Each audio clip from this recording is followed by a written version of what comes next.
Hai guys, yuk buat obat batuk pilek viral. Cara membuatnya: rebus kayu manis dan cengkeh hingga mendidih, kupas kulit buah pir, terus dibelah, jangan lupa buang bijinya juga ya.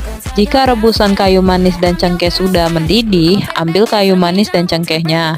Terus, rebus buah pir tadi, tunggu mendidih lagi. Masukkan jahe, matikan kompor, tunggu hingga tidak terlalu panas. Lalu, sajikan. Bisa diberi madu untuk pemanis sesuai selera. Jadi deh, silakan mencoba.